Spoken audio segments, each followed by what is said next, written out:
Good evening, folks, and welcome back to another episode of South of the Cheddar Curtain. As always, it's your boy Devin Hines sitting across from the man, the myth, the legend, Luke Mueller. Do you want to say hi to the folks again, Luke? Hello, folks. Yeah, so we recorded on Monday, We did. a full episode, And actually. noticed there was no recording released on Monday. Yeah, so that's weird, isn't it? So basically, what happened? So we did our normal checks and tests and stuff before recording, and something occurred, right? Technical difficulties. We had technical difficulties, as any great major production occurs from time to time. It happens, right? It happens. So we did not realize these technical difficulties until after we had finished the entirety of the episode. And we're going to release it and realize that Devin was talking, kind of sounded like he was underwater talking to himself. Yeah, it was 55 minutes, which is one of our longer episodes. Yeah. 55 minutes of me talking to myself like a psychopath. Yeah. Didn't really love that feel. With lots of long, awkward pauses. Yeah, not a great look. So we discussed it between the two of us. Honestly, I was a little bit on the fence. I was like, hey, I'd be okay if we skip to next week and then we just have, like a episode where we're covering two games as opposed to one. We've had to do that before in the Yeah, past. not a big deal. Props out to Luke, who was like, no. It's Jordan Love's first start. With all this Rodgers drama, we got to get this to our people. Yeah, this is timely. The dozens of people at this point. The dozens. I don't know if we had said it Monday. And also, this is just going to be part of the show tonight, guys. I'm going to apologize for it now. My memory is terrible. So whether we said things Monday or we said it last week, there may just be some overlap and confusion. We're just going to keep rolling with it. Yeah, absolutely. We were discussing on Monday before the show that it seems like we're getting new listeners, more listeners. So to our loyal listeners, it seems like you guys are spreading the word. And from the bottom of our hearts, I know that I can't thank you enough. Yeah, greatly appreciated. So thank you for coming back on to our regularly scheduled program. Exactly, and I think this actually worked out great. I'm glad that I kind of pushed to have this new episode because we have some new information. Some things have happened since Monday. Indeed, they have. So let's go back to what we said Monday. Yeah. With what we let off, because that's Yep. still very relevant and still needs to be said. Mm-hmm. So I think I joked that Dumbo the elephant was back in the room. He was. Dumbo the elephant being, the Rodgers drama. So he went on the Pat McAfee show last week Yeah, it was on Friday. on Friday. Kind of made things worse. Yeah. So I didn't listen to the entire thing. I didn't want to subject myself to that much pain and embarrassment. Just a couple excerpts I wanted to comment on. The fact that he's going to Joe Rogan for medical advice. Not great. We love his podcast, Yeah. but I haven't seen him on the front line. Maybe I've missed him, but not the guy I want to listen to. Yeah, I don't think he's done the proper amount of schooling, right? He has some interesting people on his show. The Definitely. podcast can be entertaining for sure. I'm not going to Joe Rogan for all of my hard-hitting, very important scientific knowledge. So that was at least questionable. The other part of it, of the interview or monologue, as I believe we called it. Yeah, he pretty much just talked. Yeah, I think Pat McAfee asked him a question and Aaron just talked for like 40 minutes. Like he was ready to go. He was. Aaron decided to quote the great MLK, and he said, the great MLK said, "You have a moral obligation to object to unjust rules and rules that made no sense." I'm going to add that Aaron Rodgers added that last bit. Just putting that out there. I think insulting doesn't quite cover it. If you think about what Martin Luther King Jr. was dealing with, like the rules, the unjust rules back in the 60s Right. versus the unjust rules that Aaron would have to deal with if the league knew he wasn't vaccinated. Like, what's the big one you can think of? Having to wear a mask in a press conference? Yep. That just sounds nightmarish. I can't imagine having to do that. Can't So- even fathom. So that was really inappropriate. So I know that on Yeah. Monday we were both not really happy with him. No. I think it would have been much easier if he came out and said really anything besides what he said. I don't know, you probably saw the clip, right, where he started off saying something about like the woke mob is after him, and his last nail in the cancel culture casket, and just like, And what the are you doing? witchcraft, and yeah, man. Like, what are you doing? He was like, everybody feels sorry for me. Right. And it's like, I love Aaron the player, and thought very highly of him as a person, right? Like, he's very intelligent. He thinks deeply, right? He's a critical thinker. That's something he brought up. It's part of his whole thing now. Questionable. But it was disappointing. I said on Monday, I'm not mad. I'm just disappointed because I had higher expectations for him as a person, and maybe that's not necessarily justified, right? I mean, all these athletes are just people at the end of the day, right? Not perfect. So he's kind of gone off the deep end a little bit, I would say, in recent times, but he's a person. He's allowed to have his own opinions, whether or not we agree with them.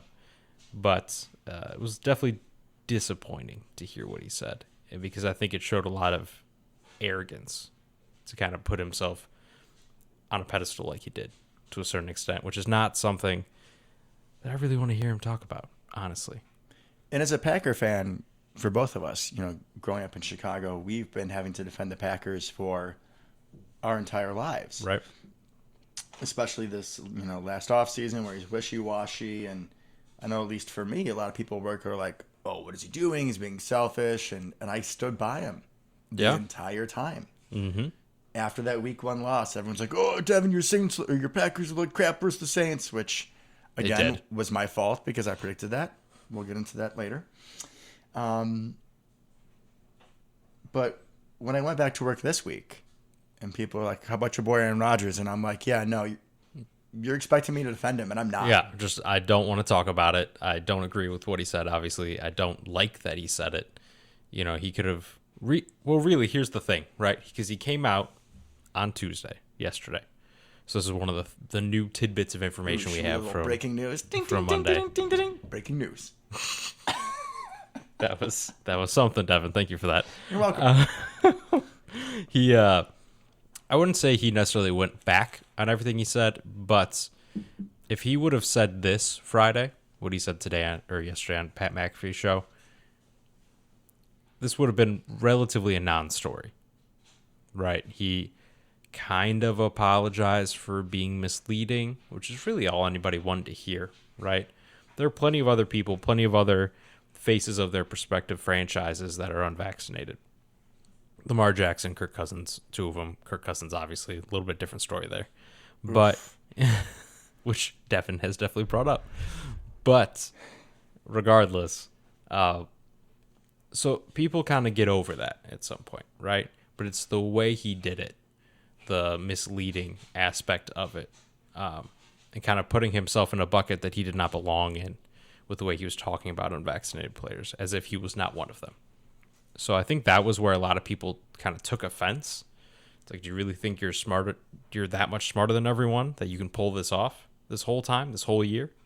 The rules still apply to you. Correct. They do. And apparently he was following most of them and what have you. Outside of the press conference one, which he thinks is stupid. That's the if it is or not is really neither here nor there, right? It's a rule. It's there for a reason in this case. Just follow it. And it's so insignificant. Correct. I mean, my gosh, it's wearing this tiny little piece of cloth for, 10 or 15 minutes? Yeah. I mean, most of us at our jobs have to do it all day. Anyways, yeah. Like, come on, man. All right? Right. You can suck it up, bud. You can suck it up. Exactly. So, but if he had just come out and said what he said on Tuesday, not even retract everything, but just sound like a reasonable person about the entire ordeal, I think this would have more or less blown over by now, instead of creating the absolute hurricane that he did with what he said. So I'm glad he came out and finally sounded like a normal person again. I'm disappointed that it had to wait this long. I agree. And this is just something that obviously we don't want it to be the focus of our show, but I think Luke and I agreed that we are fans, but this had to be discussed. This had to be brought up. We 100%. Had to make it clear that we are not okay with what he said in the slightest. Yeah.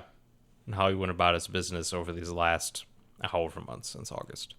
So it's been 10 minutes since our intro, so I think we talked enough, Aaron. I think we've explained our snafu enough. Yeah, I would agree. There was a game last weekend. There was a game. Shall we start? We might as well, right? All right, folks. So this past Sunday, Jordan Love's first career start. Our 7-1 Packers went into at the time, the 4-4 Kansas City Chiefs. We took the L, 7-13. But notice I said the Chiefs didn't beat us, because I really believe that they didn't. We simply beat ourselves. Yeah. Obviously, after any Packer loss, you're not feeling great. But I want us all just to slow down and just hear me out as I point out a few facts about the game itself. Yeah. Let's put it in perspective a little bit, right? Put it in perspective. So, we have the 2 failed field goal attempts in the first half, which we're going to get more in depth about special teams, everything. So we're just going to go over the summary now. Mm-hmm. There's 2 failed field goal attempts. Those are both makeable kicks. So assuming those go in, which normally they do, that's the difference in the game right there. It's 13-13. Right. So you have that.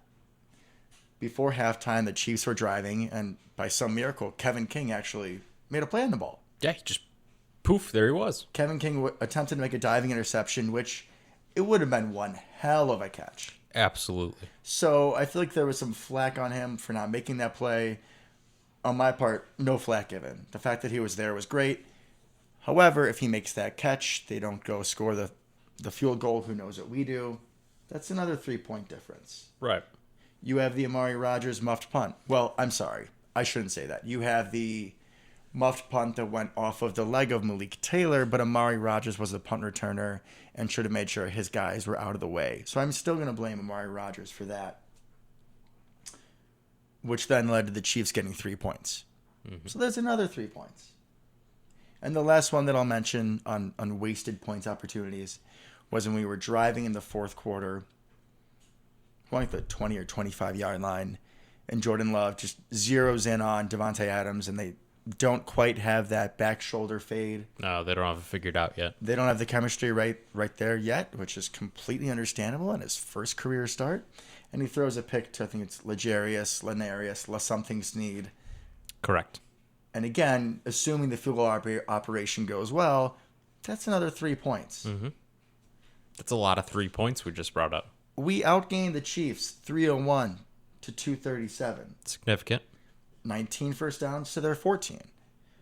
I fully believe that we were the better team, despite having an offense that at points looked anemic. Yeah, I would agree. That was a very winnable game. And oh, by the way, it's against the representative in the Super Bowl for the AFC 2 years in a row, who, granted, they're not 100% looking themselves. They still got one of the best quarterbacks in the league, one of the best receivers, one of the best tight ends, one of the best coaches. We're not playing Joe Schmo. We're not playing the Bears. Hey, they look decent on Monday. Shout out to the Bears fans. That's the nicest Luke will be about the Bears for a while. All right. So, where do you want to be in our breakdown? You want to go special teams? The not so special? Let's do special teams, shall we? We're going to break this down like a sandwich, right? We're going to do bad, good, bad. That's how we're going to break this down. So we'll start with the worst, honestly, which was the special teams.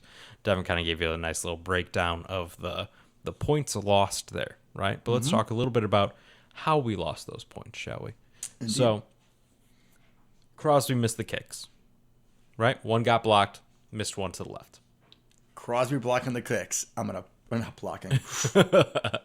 2 shows in 1 week. We have our issues. All right. So on the first kick, it seems like that Mr. Crosby was not happy with the snap, but he was also not happy with the hold. Mm-hmm.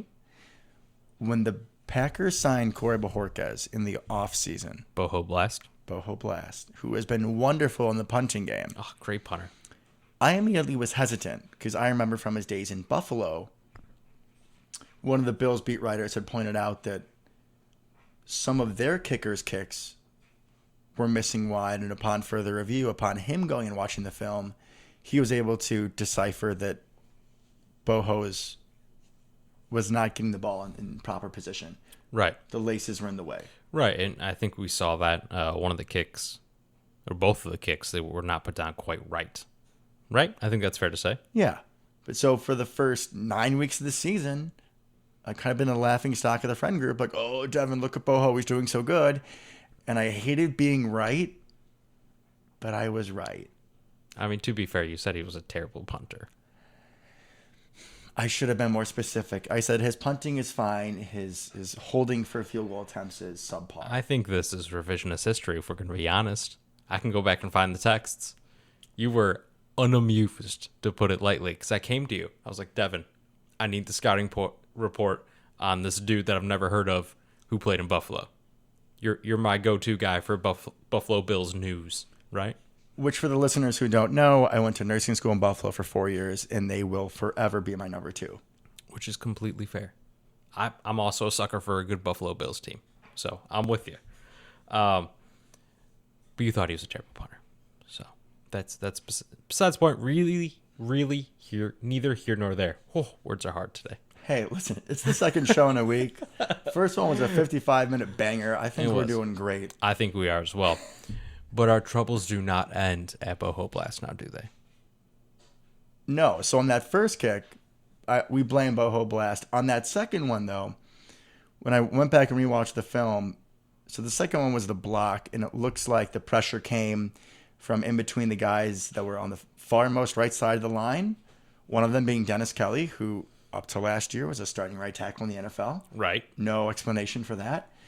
But the other one was which town zone, Luke? Remind me. Wait. No, it's Naperville zone. Naperville zone. Is it not? You're learning. You're learning. I've said it enough. I'm learning by trauma. Naperville zone, Tyler Lancaster. Yep. Between the two of them, they just let him go right through like a turnstile. Yes, which is a problem. That's not good. No, it's not. And stuff like this is how you lose playoff games. 100%. And that wasn't even honestly where I was going with it. I was going to talk a little long snapper, if you would indulge me for a second, right? Because we cut Hunter Bradley, our long snapper. Long snapper, too. It was like 3-4 years, something like that. But apparently he ranked towards the bottom 2-3 long snappers in the NFL. So room to upgrade, right? You would think. So we brought some guy up from the practice squad, and this made sense intuitively. This guy spent time with Boho Blast, I believe when they were in St. Louis, together. They know each other. He's long snapped to Boho before. He's in the facility. We see him every day. Yeah. Right. This should make sense, right? Well, upon further review, the snaps were not good. That's putting it gently. As today, we're going to be much more gentle than we were. Yeah, we're going to try to be a little nicer. I think we were a little cantankerous on Monday. We were a little, probably more negative than we needed to be, which is fair. But we're looking on the brighter side of things, right? Brighter side. The brighter side. The long snap still sucked, though. Oh, There's no way around that. To the point where Mason Crosby went over and started talking to him about it, which is also not good. I don't know. See, I actually like that. I like the leadership. Like, you need to hold people accountable. Silver Fox, 100%. I don't mind him doing it. I don't like that it had to be done. Well, yeah, in theory, you'd rather just have the kicks go through and everything be great. Right? We should never know who the long snapper is. Yeah. Your name is never mentioned. Ever. For good things. Ever. Other than Packers, who's the only long snapper you can name? Yeah, I don't know if I got anything. The only one I can do is Trey Junkin, who was the long snapper, long snapper. There was that crazy Giants 49ers playoff game where I think the Giants were like kicking their butt by like 30 points, and then T.O. and the boys led the comeback. Okay. You should know this one. It's pretty famous in NFL history. Fair enough. Anyways. I'm still trying to think of long snappers, to be fair. The reason why I know his name is because the Giants were trying to offset the comeback, went for a game-winning field goal. And Trey Junkin had been a long snapper. He'd always been money, and what do you know? He snaffoos himself. Horrible snap. Game is lost for the Giants. I thought it was just because he had a great name. That is a great name. It's a solid name. So, yeah, we don't want to know who you are, long snappers. Honestly, there's a reason that you don't even make it into Madden. Right? Oh, yeah, that's right. They're not. Yeah, that would actually kind of suck, wouldn't it? Oof. They Hey, just kids, put I'm gonna be random. in- They just put random offensive linemen under long snapper, but that's fine. So yeah, we had some problems there. How about the return game? What'd you see there? What do we think? All right. So we're going to get a little technical here, folks. Amari Rogers has been our punt returner now. And as the punt returner, it is your job to see the ball coming. And you have to make the distinction, okay, do I think I can return this ball and get some yards? Also, you need to realize, where you are in the field, right? Whether you need to let that ball go by you for a touchback. So you kind of have to make some decisions. Right. You also have to communicate those decisions. So it was obvious to Amari Rogers on that punt that I think the coverage was too good and he was not going to do anything with it. So he didn't want to get smacked. So he backs away from the ball. And his job in most systems is to call Peter, Peter, Peter, Peter. And no, it's not the Peter Pumpkin Piper, that whole thing. No. That'd be way better if they had to yell at, though. I was just trying to say that in the car right here in the tongue twister. What that does is that alerts the gunners, so the guys who are blocking for you, like Malik Taylor, to, hey, get out of the way. I'm not going to catch this punt, so it might take a really funky bounce. Yeah, just don't get anywhere near it. And unfortunately, neither of those players were mic'd up, so we don't really know if he was yelling it. But based on the lack of response from Malik Taylor, I would think he did not get that signal. Right. Either Amari wasn't loud enough or just didn't say it. So what ends up happening is the ball bounces, it goes off Malik Taylor's leg, and that sets up the Chiefs in prime real estate to put some points on the board, as they did. Yep. That's a problem. It would be nice if we could just not be a net negative in the return game. Just don't shoot yourself. Right? Just don't be... If we would just fair catch every ball, I think we'd be in better shape. We're getting back to that realm that we were a couple years ago before we got Tyler Irvin, where we were like net negative 50-something yards or whatever. Let me stop you there. Tyler Irvin, if you listen to our show, if you're one of our probably like 24, 25 listeners now. Pretty solid now. You want to come back? Yeah. Would you please? That's all you have to do. I'm Irvin for some Irvin, all right? Swervin' Irvin, here we go. Swervin' Irvin, please, because you were consistent. You never disappointed me. You never dropped the ball. You communicated with your gunners well. We don't ask for much. You even got return yards, which honestly kind of feels like a shock anytime that happens. We don't really have a good kick returner now because Kylan Hill got hurt on a bad decision. So we could use a little help there. Did you see or read or hear where Matt LaFleur went to our special teams coach? Yeah? Where he asked or told him to yank Amari Rogers out of the role, at least for the rest of the game. And he said, no. Pretty ballsy, if you ask me. If your boss tells you to do something and you say no. Right. And then like the next return, he got 12, 15 yards or whatever it was. And everybody was happy with that. But I just thought that tidbit was interesting. Which we need to add in. So he had the miscommunication muff that goes off of Malik Taylor. But then the next punt that he gets, he fumbles that, and I think he recovered it. That was a real muff. But still, you have two poor never events in a row, and I'm really surprised that the special teams coach overrode LaFleur's orders, and that Amari actually did something with it. Equally shocked on both those fronts. I'm pretty much ready to just put Randall Cobb back there like we used to. Fair catch everything. Don't bring any kicks out of the end zone. For any reason, on kickoffs, fair catch, every punt, call it a day. Yeah, I didn't love Cobb being the returner like the first time he was with us because he was way too valuable. He's still valuable. He's so much to third down. But there's plenty of plays where he's not in the field. So you can have him field a punt, take a few plays off, put Lizard King in there, put Marquez Valdez-Scantling in there. My bad, Freudian slip. And then bring him back in for third down and everything's A-okay because Cobb will not drop the ball. Yeah, I'm imagining a scenario where that is exactly what we do in the playoffs. Right? Like when the game's kind of coming down to the line and you just put him back there, fair catch it, just make sure we get the ball. Put the ball in Aaron's hands, call it a day. That's all you got to do. So, yeah, I expect we will probably end up there at some point. Even if it's not during the regular season, we keep trying Amari Rodgers. I imagine there will be a moment where Cobb gets put back there. I hope so. All right. Are we on to the good part of the sandwich? Yeah, let's talk about the good part of the sandwich. Woo! This defense, folks. So we're playing the Kansas City Chiefs, and we give up 13 total points. We shut them out. And we gave them most of those. Yeah, we gave them most of them. I mean, that first drive, they went through us like a hot knife through butter. But as apparently Joe Barry can do, we made some adjustments. Which is something we are very much not used to. All about the adjustments.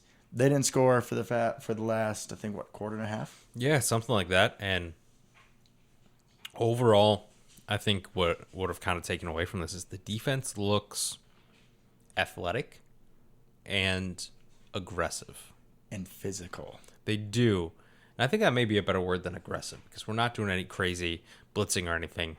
Not really successfully or noticeably at the moment. But, yeah, physical. That's a good way to put it.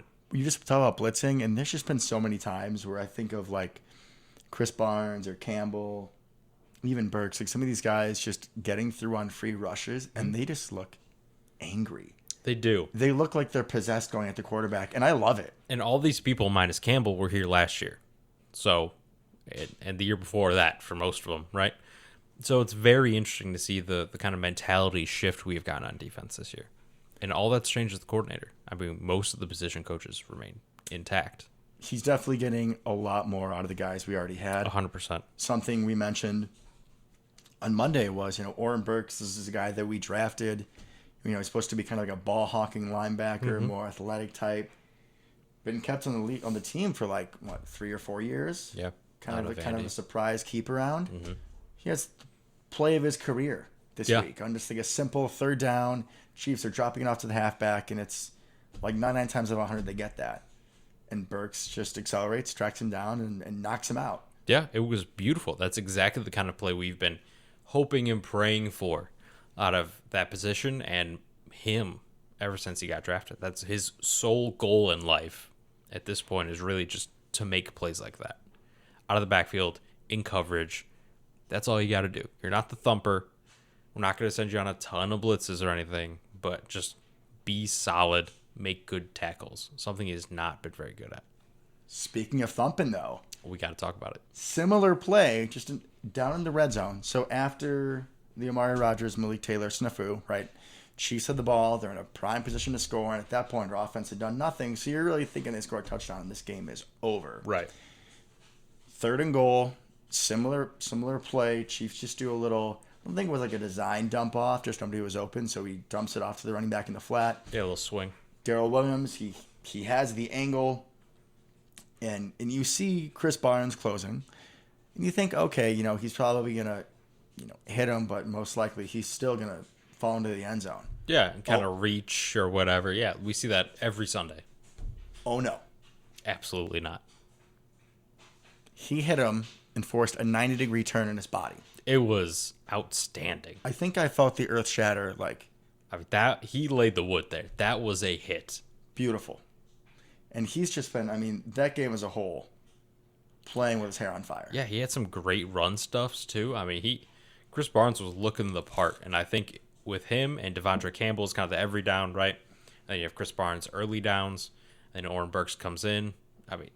This has the makings of a really strong inside backer group, which is something we haven't had in a long time, especially more than one, right? Because we've had Blake Martinez and Desmond Bishop, and before that even AJ Hawk, right? Different schemes and all that, I get it. But the fact that we have multiple pieces that can do stuff, awesome. And then one great all-around guy to kind of anchor that Devondre Campbell. I love it. I know we're going to be in salary cap hell next year, but I think both those guys are free agents after this year, and we somehow need to re-sign both of them. We do. We have to bring Campbell back. He's been everything we've been looking for years. Yeah, he's wonderful. And then the physicality that Barnes brings. And you were just talking about similar Packers we've had in the past.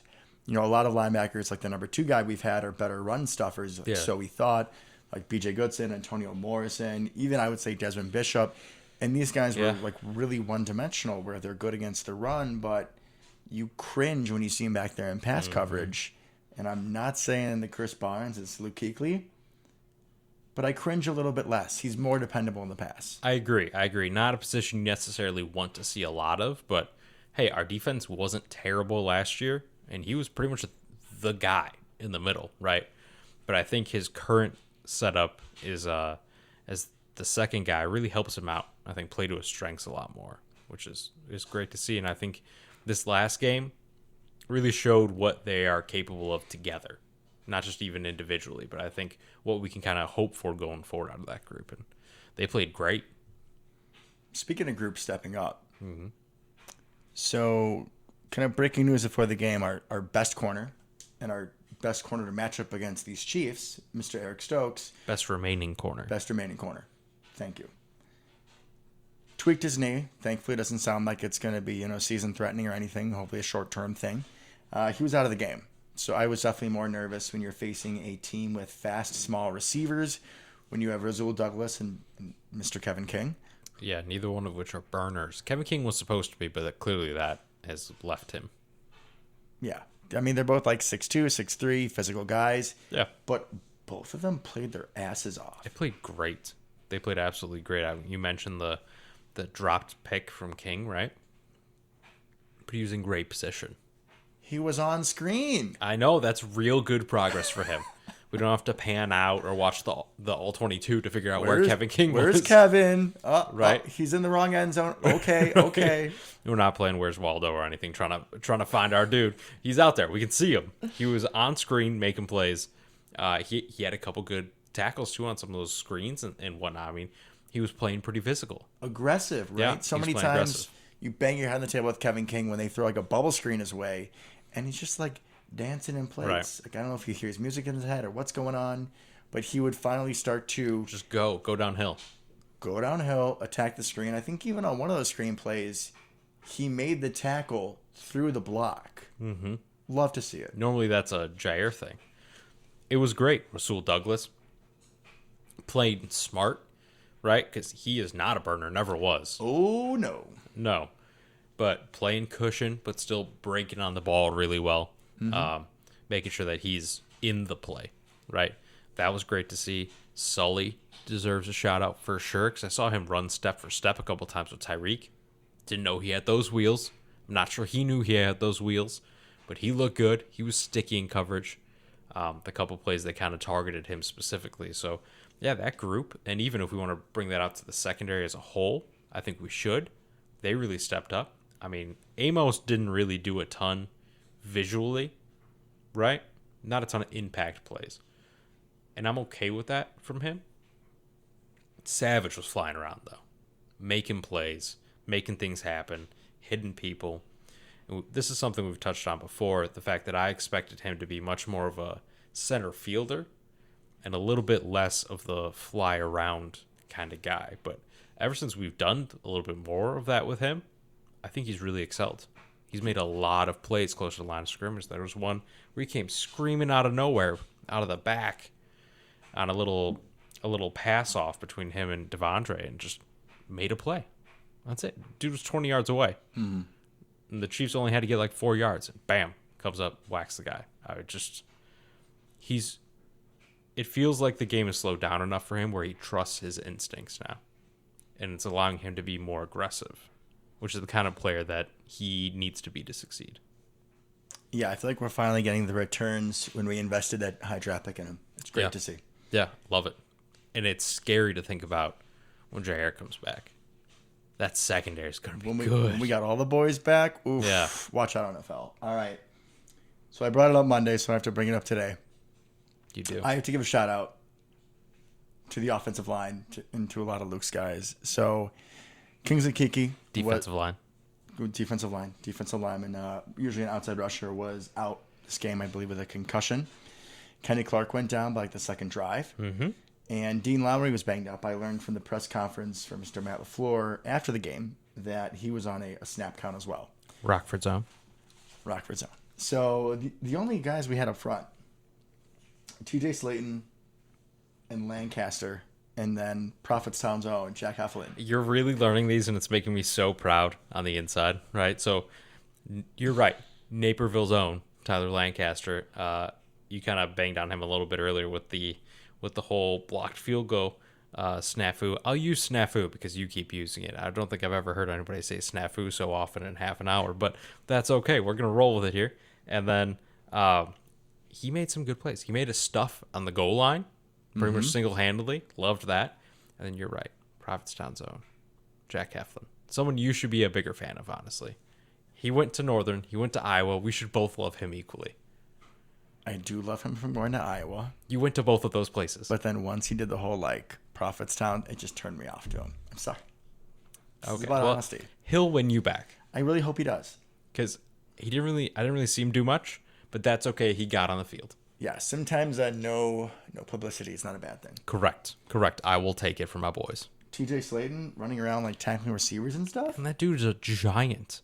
Yeah, he a big boy. He's north of 350. He's huge. And he played well. He made a couple impactful plays, like what I saw there. I think he's someone that I'm very excited to see grow next to Kenny Clark.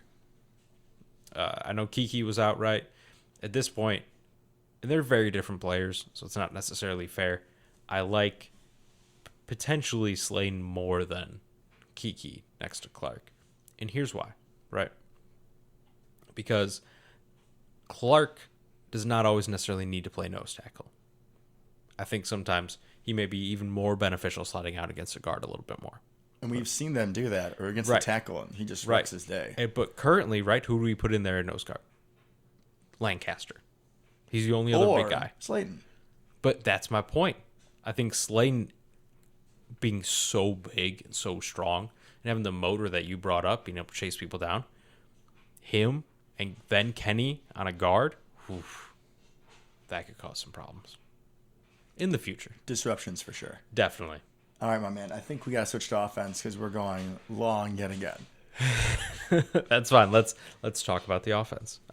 We should probably section this out. Let's talk about love. Let's talk about love. Love, Luke, is a wonderful thing when two people. Oh, you meant Jordan Love? I mean, we can do either one. Whatever. Jordan Love. Whatever the people want. My sister did just get married this weekend. It was beautiful. So there you go. We talked about all kinds of love. All kinds of love. Yeah, my sister's wedding was much nicer to look at than the Packers offense for a lot of the day. Yeah, I bet. We're going to be more positive today. We're going to be more positive. We're not going to lie here. We were a little negative on Jordan Love on Monday. And I think that's okay. It's okay to be critical. But also, I think a couple more days has given us a little bit more perspective on everything. Be able to digest what we saw a little bit. And I'm going to try to be positive here. So what we agreed on Monday was that didn't seem like the game plan helped him out a whole lot. No, the game plan was not really tailored to his needs or skill set necessarily. So I don't know why we were empty so much. First of all, it was an empty-headed decision. Yeah. Oh boy. We were empty and we weren't chipping, right? Like we weren't going chipping empty in previous weeks. It didn't feel like there were a lot of hot routes, and even if they were, Jordan wasn't picking up on them. So that seems like a bad idea. Honestly, I think if we would have just copied and pasted last week's game plan against Arizona to this week, we probably would have been more successful. The fact that he threw for over 40 times and Jones and Dillon had 20 carries combined, it's just not a recipe for success. No, I did not like that, especially when, specifically, A.J. Dillon. My boy. We're killing it on the ground game, right? Yeah. And against a defense we know is very soft in general, especially against the run up the middle. 8 rushes, 46 yards, 5.8 yards per carry. He needs more at that point. And sometimes these stats can be a little inflated, right? Like if you have a guy who breaks off like a 45-yard run, then he has like the rest of his carries are 2 yards. No, this wasn't A.J. Dillon. It feels like it's 5 yards every single time, right? He gets hit at 2, and he says, hey, I'm taking a trip for 3 more yards. You want to come with? Because I'm going to carry you there. And it's interesting the usage in general between him and Aaron Jones, but I don't even care who they gave the ball to. We just need to run more, right? Maybe some more screen action. I know they didn't work great the couple we ran, but you got to do something. You're right. Maybe bring some chip a little bit more. Bring some more people in. But all this empty stuff, you're just leaving them out to dry. I think we looked worse than empty for a couple of reasons, right? Like you said, if you can either have people chip, Yeah. or you can have backs like Aaron Jones or Dylan next to Love. There are a couple of times where we had both, that formation that we love. You have three guys out wide. You have Dylan and Jones, next to each other. And there were a couple of plays in the passing game where we had success, where we're either like a little play action and then like fake the screen to the other guy, just get the defense moving in a few different spots. Right, so not just coming downhill at you, the quarterback. Exactly. Slows down the pass rush a little bit, gets things open for the offense. And two, those are option plays. Right. You have the option to give it, if it's Jones going up the middle there and then Dylan on the dump, you have the option to give it up the middle. Or then you have the option to get on the dump. And then if not, then you have a third option. These are very easy reads for a quarterback who were going to be nicer, but it was obvious that he was really nervous. Yeah, he was not ready, right? And this is one of those things where you may never be ready for your first NFL game. We see that with a lot of quarterbacks, right? So it doesn't, even if he waited a full another year, he still may have looked exactly the same. Do you remember what I told you? What my halftime adjustment would have been? What would your halftime adjustment? Do you remember what it was? I do not. I said just get the kid a Xanax. That's true. That's true. He needed to calm down. And we mentioned on Monday, it seemed like one of his big issues was accuracy, which if you're stressing, It's just going to make it worse. yeah, you're not going to be accurate. You're going to be overthinking. You're going to be holding onto the ball too tight. Right. And I want to get back to that accuracy in a second. But I didn't see as much motion, I think. Part of that's when you're an empty. It's a little bit hard to do some of that stuff, some of those actions. But I didn't see a ton, right? Nope, you're right. And we haven't really given the ball on one of those motions at all this year, right? And Marquez was back. So that's just inexcusable. And let's think about it for a second, right? If they're blitzing the house, and I understand it's mostly third down, maybe you give on one of those motions. And if everyone's still screaming towards the quarterback, it doesn't leave a lot of people out there to go chase down MVS as he's streaking around the corner, right? So some of that, those kind of actions just to get the defense thinking laterally a little bit more could have been beneficial. And I wish we would have seen more of that. Like you said, would have definitely helped slow down the pass rush. Yeah, and I think when we saw them in obvious blitz packages, especially not on third down, felt like Jordan was checking to run a lot automatically, right? At least that's what I was picking up on. I think there may be a couple reasons for this. One being, I don't know how good, comfortable, aware, whatever he is of adjusting protections, because that's something we know Aaron is amazing at, right? Yeah, that's an element where not having Aaron Rodgers really shows up. Right, because maybe you can run more empty, and Aaron knows how to get each and every lineman to block exactly who he wants and to leave the people he wants left open, right? That may just be a skill Jordan doesn't have yet. Because it's his first game he's ever played, folks. Correct. So none of this is to rag on him, but just the things that we've noticed, right? And I think we're going to be more critical of him because this time, I'll try to keep my little tangent here shorter than it was Monday. This time, when the backup comes in, we care, right? Seneca Wallace, Scott Tolzien, Hunley, Kaiser, that whole group, right? All the collarbone fill-ins, essentially, even if we go back to your boy Matt Flynn. No, Matt Flynn is separate. Matt Flynn never disappointed us, ever. The fact that you included him in that list is insulting. Recant and apologize. Probably Devin's favorite Packer right there. I digress. That entire group of quarterbacks, right?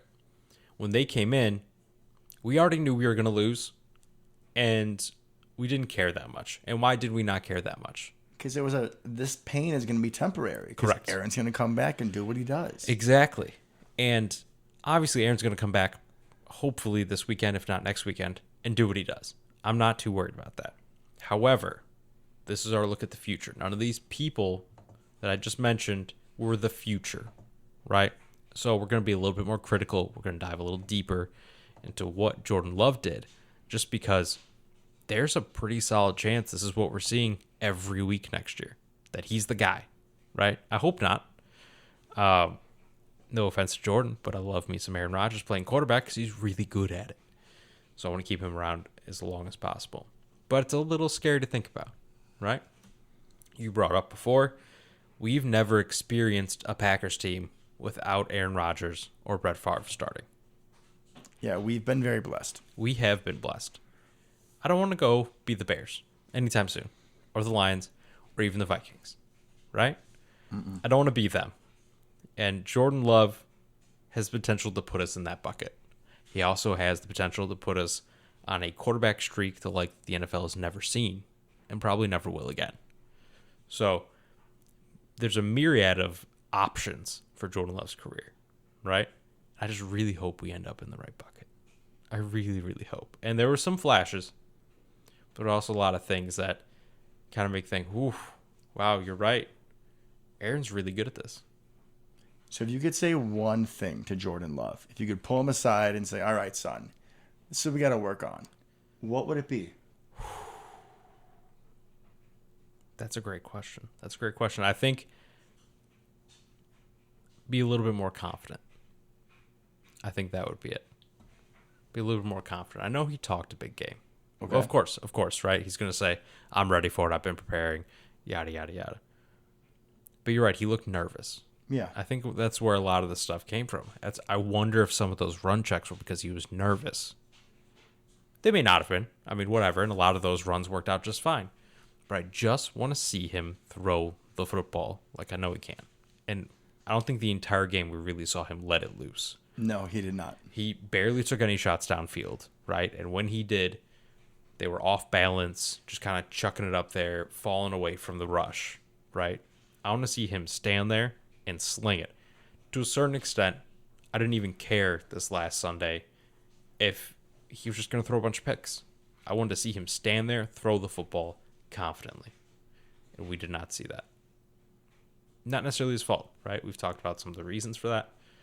But just try to be a little bit more confident. Play your game. Yeah, we drafted you for a reason. Yeah. Well, Florian Grunic drafted you for a reason. Right. Let's prove him right. Yeah, and you have natural ability. I just want to see it. I feel like we didn't get to see a lot of it. Through mostly no fault of his own. Yeah, no. I think if I could sit down with him, I think I would tell him just know your hot reads. Yeah. Right? It seemed like he was zeroing in on Devontae, which again kind of goes back to the game plan. A lot of these routes that they had Devontae going on were longer routes, 10, 15, 20 yards, which especially in the second half when they were successfully blitzing us, it felt like every third down, if not every second and third down. If the goal is to have him target Devontae, then have Devontae run shorter routes.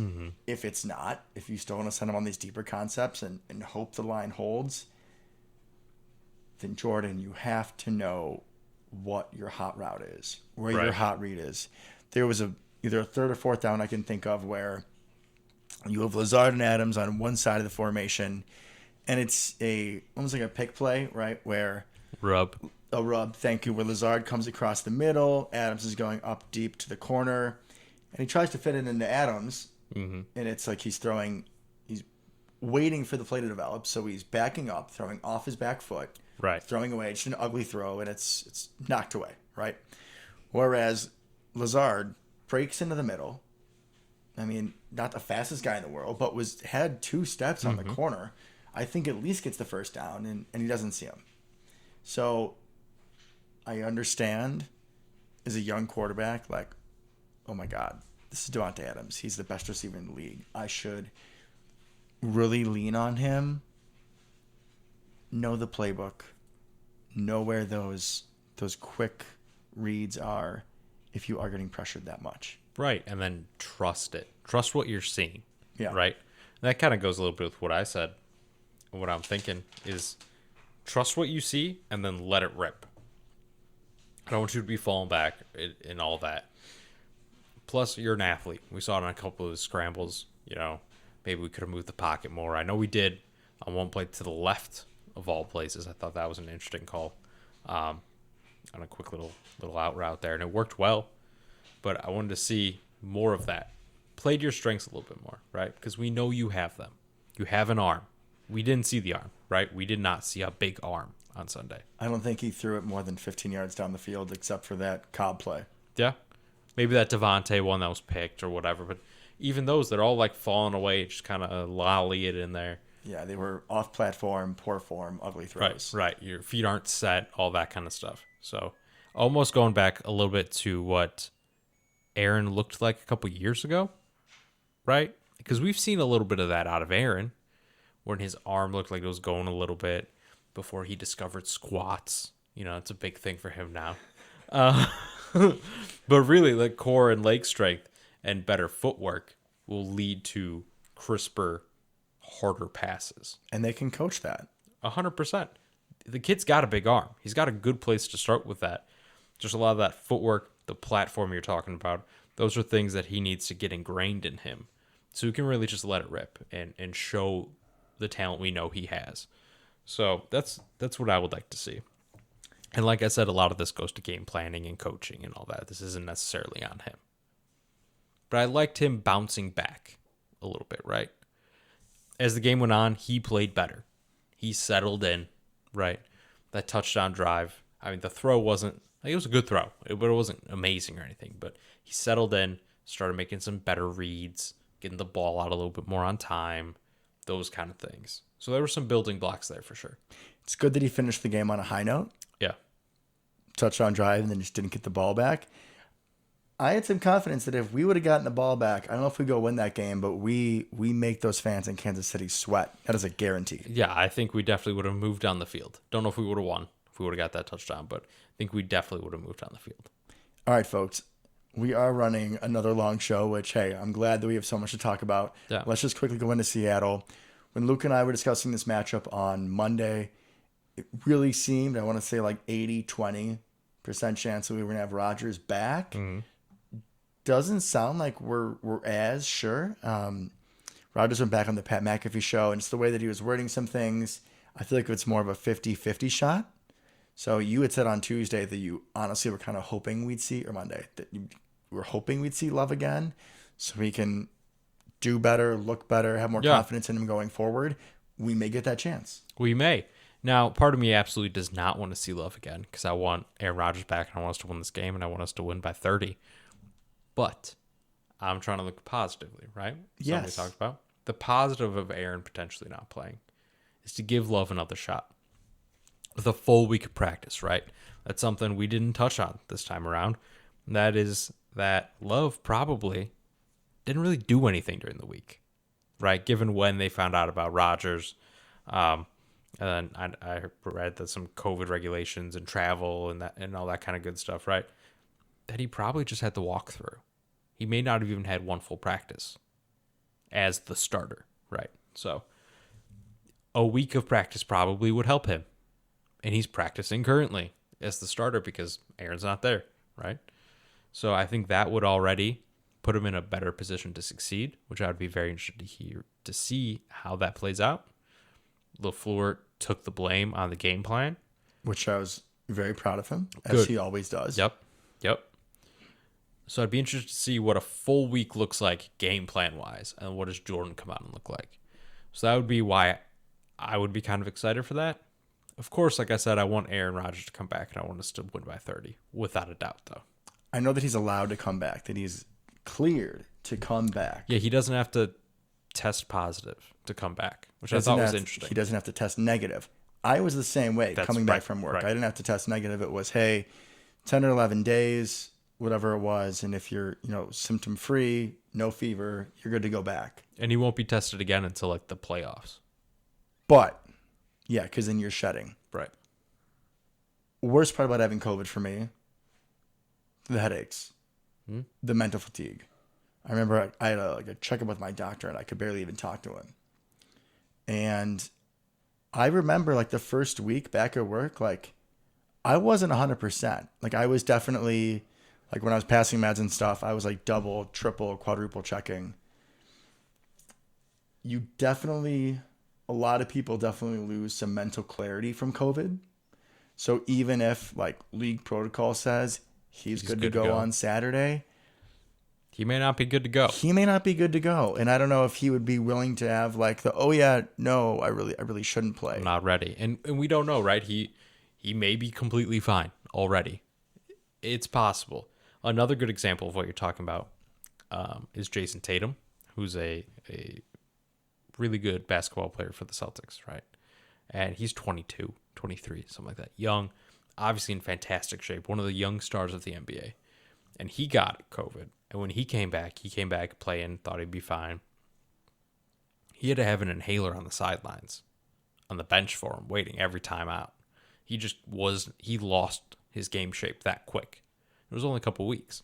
So it's very possible there are lingering effects that we can't really foresee. Aaron probably can't foresee until we get there, right? So we don't really know how he's going to come back or when he'll be fully back. And just a little mental fogginess could cost him his season. It could cause some real problems, right? If he doesn't see Jamal Adams coming off the weak side and says like, hey, pick him up, that could be a free shot. It could be another collarbone. Who knows? So right. I think that I'd almost be more comfortable if he doesn't play this weekend. Yeah, I would not be upset if we played it a little safe. Yeah. That being said, I really want to beat the Seattle Seahawks because we both despise them. Because just shenanigans ensue every time we play them. Yeah, just knowing that Russell Wilson's going to be back after being out for 3 or 4 weeks with a hand injury, my anxiety is just through the roof. Like, I'm not sleeping well. He's going to run around. He's going to be annoying. He's going to do some stuff because he always does. Always. Just who he is. I would even be happy if Tyler Lancaster sacks him. Thank you. I appreciate that. Or Haverhill zone. Or whichever zone. I don't care. Just somebody stop any of them. Hey, the rate we're going, Dean Lowry's got a good shot. Yeah, it's his time to shine. I can feel it. It is. Here we go. Game. Alrighty, guys. We're at 56 minutes. I think this is one of our longest episodes again. It is. Any final thoughts, Luke? Well, by the time we have our next episode, we may have OBJ on the team. We don't know. Oh, yeah. We forgot to discuss that. I really doubt that. I really doubt he comes to us.